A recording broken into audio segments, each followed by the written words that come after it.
தினம்தோறும் விளக்கேற்ற நல்ல எண்ணெய் இதயம் நல்லெண்ணெய். இந்த திருமண நிகழ்ச்சிக்கு என்னை அழைத்து இதற்கு முன்னிலை வகித்துக் கொண்டிருக்கக்கூடிய தந்தை பெரியார் திராவிட கழகத்தின் பொதுச் செயலாளர் அண்ணன் கோவை ராமகிருஷ்ணன் அவர்களே, வரலாற்று ஆய்வாளர் சிந்தனையாளர் சூர்யா சேவியர் அவர்களே, கோவை மாநகர மாவட்ட பொறுப்பாளர் துரை செந்தமிழ் செல்வன் அவர்களே, கோவை வடக்கு மாவட்ட திராவிட முன்னேற்ற கழகத்தின் பொறுப்பாளர் தொண்டாமுத்து ரவி அவர்களே, பாவேந்தர் பேரவையின் நிறுவனர் செந்தலை கௌதமன் அவர்களே,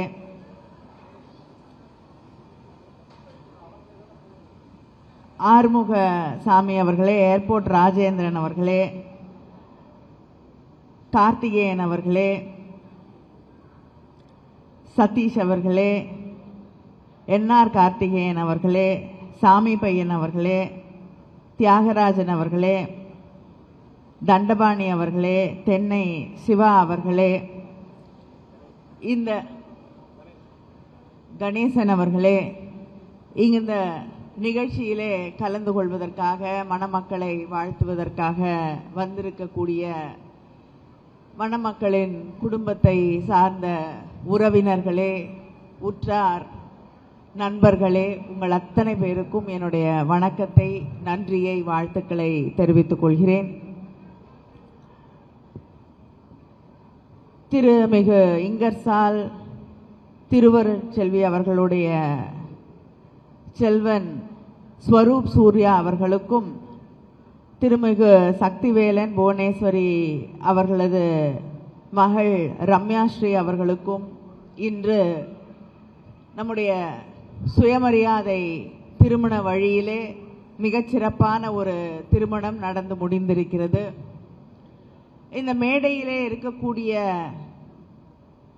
மணமக்களை எடுத்துக்கொண்டோம் என்றால் இருவருமே மிகச்சிறப்பாக படித்திருக்கக்கூடியவர்கள். நான் மணமகனின் அருகிலே அமர்ந்து கொண்டு அவரோடு பேசிக்கொண்டிருந்த பொழுது அவர் தன் தந்தையின் தொழிலை தொடர்ந்து நடத்தி கொண்டிருப்பதாக சொன்னார். மணமகளை பற்றி கேட்ட பொழுது அவர் யூபிஎஸ்சி எக்ஸாம்ஸ்க்காக பயிற்சிகள் மேற்கொள்வதாக பெருமையோடு சொன்னார். இப்படிப்பட்ட ஒரு திருமணத்தை நாம் ஒரு 50 ஆண்டுகளுக்கு முன்னாலோ 100 ஆண்டுகளுக்கு முன்னாலோ நிச்சயமாக சிந்தித்து பார்த்திருக்க முடியாது. மணமகனும் அதிகமாக படித்திருக்கக்கூடிய வாய்ப்பு இருந்திருக்காது. நிச்சயமாக மணமகளுக்கு படிக்கக்கூடிய வாய்ப்பு கிடைத்திருக்காது. இந்த தடைகளையெல்லாம் தாண்டி இன்று இருவரும் பட்டம் பெற்றவர்களாக, படித்தவர்களாக, தனக்கென்று ஒரு எதிர்காலத்தை, தனக்கென்று ஒரு தொழிலை தேர்ந்தெடுக்கக்கூடிய உரிமை இருக்கக்கூடியவர்களாக இன்று இந்த மேடையிலே அமர்ந்து கொண்டிருக்கிறார்கள். நிச்சயமாக மணமகன் தந்தை செய்யக்கூடிய தொழிலையே செய்ய வேண்டிய கட்டாயத்தில் இல்லை. ஒரு காலகட்டத்திலே அந்த கட்டாயத்தில் இருந்தோம். ஆனா இன்னைக்கு அவர் அதை தேர்ந்தெடுக்கிறார் என்றால் அது பை சாய்ஸ்.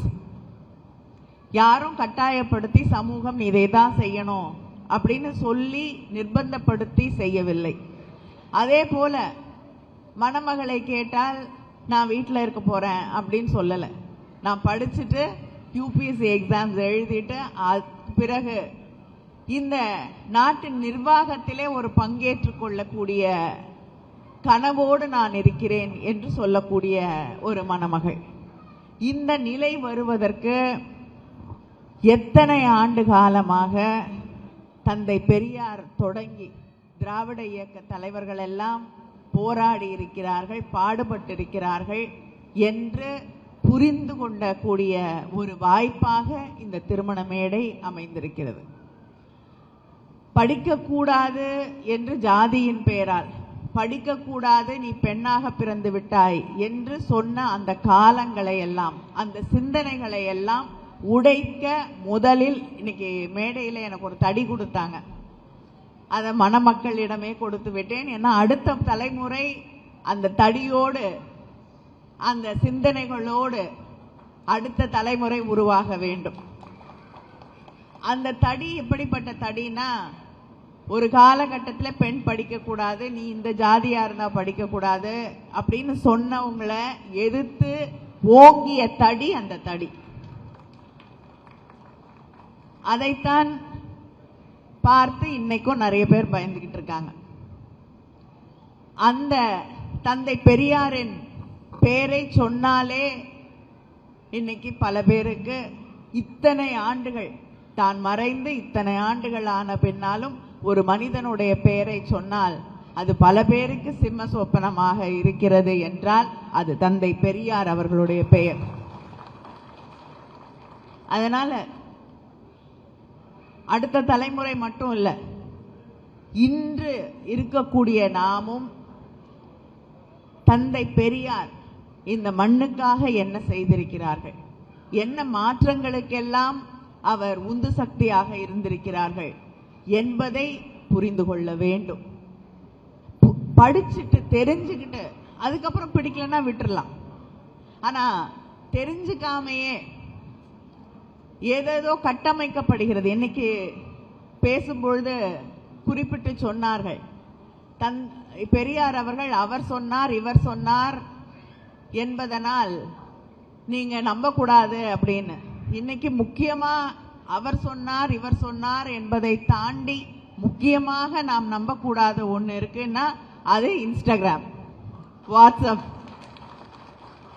இந்த வாட்ஸ்அப் யூனிவர்சிட்டிஸை பயன்படுத்தி என்ன மாறுதல்கள் எல்லாம், எந்த சிந்தனை போக்குகளை மாற்றி அமைக்கக்கூடிய வழிவகைகள் எல்லாம் இந்த நாட்டில் நடந்துட்டு இருக்குன்னு நமக்கு தெரியும். அதை தாண்டி இன்னைக்கு அதையே பயன்படுத்தி நல்ல விஷயங்களையும் சொல்லலாம். நம்முடைய சித்தாந்தங்களை, நம்முடைய கருத்துக்களை, நம்முடைய வலிமைகளை மக்களுக்கு எடுத்து சொல்வதிலே அது எந்த இயக்கத்தை சார்ந்தவர்களாக, எந்த கருத்தியல் கொண்டவர்களாக இருந்தாலும் தவறில்லை. ஆனா அதையெல்லாம் தாண்டி ஒரு சாதாரண உதாரணத்திற்கு சொல்கிறேன் என்றால், நாம் சுதந்திரம் பெறுவதற்கு முன்னாலேயே தமிழ்நாட்டிலே ஒரு பெண் அமைச்சர் இருந்திருக்கிறார் சுகாதாரத்துறையிலே. அதற்கு பிறகு திராவிட முன்னேற்ற கழகம் ஆட்சி பொறுப்பிற்கு வந்த பிறகு தொடர்ந்து அமைச்சரவையிலே அம்மையார் சத்யவாணி முத்து அவர்கள் தொடர்ந்து எல்லா அமைச்சரவையிலும், எந்த அமைச்சரவையாக இருந்தாலும் எல்லா அமைச்சரவையிலும் பெண்கள் அங்கே பொறுப்பு வகித்திருக்கிறார்கள். ஆனா இன்னைக்கு மிக பரவலாக சொல்லப்படக்கூடிய செய்தி, முதல் முறையாக தமிழ்நாட்டிலேயே முதல் முறையாக ஒரு பெண் அமைச்சர் இங்கே உருவாகி இருக்கிறார் என்ற ஒரு தவறான செய்தி தொடர்ந்து பரப்பப்படுகிறது. இது அரசியலுக்காக நான் சொல்லக்கூடிய கருத்து இல்லை. இப்படிப்பட்ட செய்திகள், ஏன்னா இது அரசியல் தாண்டி எல்லா விஷயங்களிலும், உங்களோட ஹெல்த்தை எடுத்துக்கிட்டீங்கன்னா உங்களுக்கு நிறைய பேர் இன்னைக்கு இன்ஸ்டாகிராம்ல அட்வைஸ் பண்ணுவாங்க, ஒரு குடும்பத்தை எப்படி நடத்துறது அப்படின்னு நிறைய செய்திகள் உங்களுக்கு, நிறைய பரப்புரைகள் உங்களுக்கு சொல்லப்படும். குழந்தையை எப்படி வளர்க்கறது அப்படின்னு பல செய்திகள் ஒவ்வொரு நாளும் வரும். எதை சாப்பிடலாம், எதை சாப்பிடக்கூடாது, எது உடம்புக்கு நல்லது, அப்படிப்பட்ட செய்திகள் வரும் பொழுது, ஏன்னா திஸ் இஸ் பிகம் ஆக்சுவலா இன்ஃபர்மேஷன் ஏஜ் அப்படிங்கிறத தாண்டி இன்னைக்கு நாம நின்று கொண்டு இருக்கிறது மிஸ்இன்ஃபர்மேஷன் ஏஜ்ல நம்ம நின்றுட்டு இருக்கோம். அதனால யார் அந்த கருத்துக்களை நமக்கு சொல்கிறார்கள், அவங்களோட குவாலிஃபிகேஷன்ஸ் என்ன அப்படின்னு நம்ம கொஞ்சம் சிந்திக்க வேண்டிய ஒரு சூழலிலே நின்று கொண்டிருக்கிறோம். நாளைக்கு இவங்களுக்கு, நாளைக்கு இப்போ அவர்களுக்கும் இன்னைக்கு திருமணமாக இருக்கக்கூடிய தம்பதிகளுக்கு நிச்சயமாக அவங்க முடிவு செய்யக்கூடிய காலகட்டத்திலே ஒரு குழந்தை இருக்கும் பொழுது அதை வளர்க்கக்கூடிய அந்த நேரத்தில் ஒரு காலகட்டத்தில் பாட்டி சொல்லுவாங்க, பக்கத்து வீட்டில் இருக்கவங்க சொல்லுவாங்க, வீட்டில் இருக்க பெரியவர்கள் சொல்லுவாங்க. அது நமக்கு எது வேணும்னு நம்ம ஏற்றுக்கலாம், வேணாததை விட்டுறலாம். ஆனால் இன்னைக்கு திரும்ப திரும்ப திரும்ப இந்த இன்ஸ்டாகிராம் வழியாக நமக்கு சொல்லக்கூடிய செய்திகள் அது சரியா தவறா அப்படிங்கன்னு புரிந்து கொள்ளாமல் நாம் அதை கண்மூடித்தனமாக செய்யும் பொழுது அது எப்படிப்பட்ட பாதிப்புகளை நமக்கு உருவாக்கும் என்பதை நாம் புரிந்து கொள்ள வேண்டும். அதனால இந்த இன்ஃபர்மேஷன் எது, மிஸ்இன்ஃபர்மேஷன் எது அப்படின்னு தெரிந்து கொள்வதற்குத்தான் பகுத்தறிவு வேண்டும் என்று அன்றே தந்தை பெரியார் அவர்கள் சொன்னார்கள்.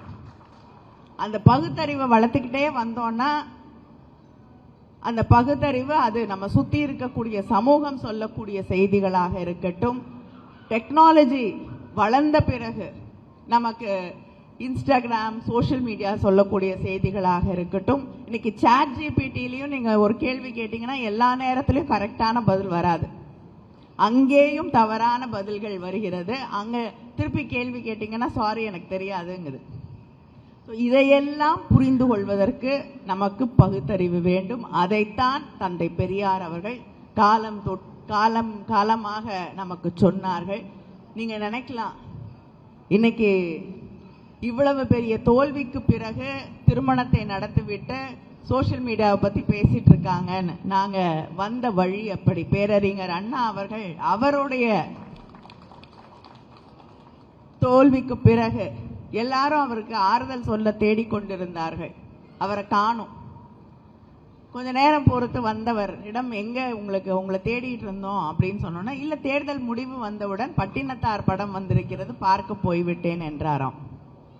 அதனால தேர்தல் என்பது மக்களுடைய முடிவு, அதை தலைவணங்கி ஏற்றுக்கொள்கிறோம். அதனால அதை பத்தி பேச வேண்டிய அவசியம் எங்களுக்கு இல்லை. அடுத்து உங்களோடு நின்று பயணிப்போம், உங்களோடு தான் எப்பொழுதும் இருப்போம் என்பதை இந்த மேடையிலும் இந்த சுயமரியாதை திருமண மேடையிலும் தெரிவித்துக் கொள்ளக்கூடிய ஒரு வாய்ப்பாக நான் அதை எடுத்துக்கொள்கிறேன். அதே நேரத்தில் மணமக்கள் பெரியார் அவருடைய தந்தை பெரியார் திராவிட இயக்கத்திலே தன்னை இணைத்து கொண்டிருக்கக்கூடியவர். பிள்ளைகளுக்கு நான் அதிகமாக எடுத்து சொல்ல வேண்டிய அவசியம் இல்லை, யாருக்குமே எடுத்து சொல்ல வேண்டிய அவசியம் இல்லை. இன்னைக்கு எல்லா விஷயங்களும் உங்க கைகளிலே இருக்கிறது. தந்தை பெரியார் அவர்களுடைய கனவாக இருக்கக்கூடிய ஆணும் பெண்ணும் சமம் என்று சொல்லக்கூடிய சமுதாயத்தை உருவாக்கக்கூடியவர்களாக, பகுத்தறிவு மிக்க அடுத்த தலைமுறையை உருவாக்கக்கூடியவர்களாக, இந்த மண் மீது இந்த மொழியின் மீது மாளாத மீளாத பற்றை வைத்திருக்கக்கூடிய ஒரு சமூகத்தை உருவாக்கக்கூடியவர்களாக நீங்கள் வாழ்வாங்கு வாழ வேண்டும் என்று வாழ்த்துகிறேன். நன்றி, வணக்கம்.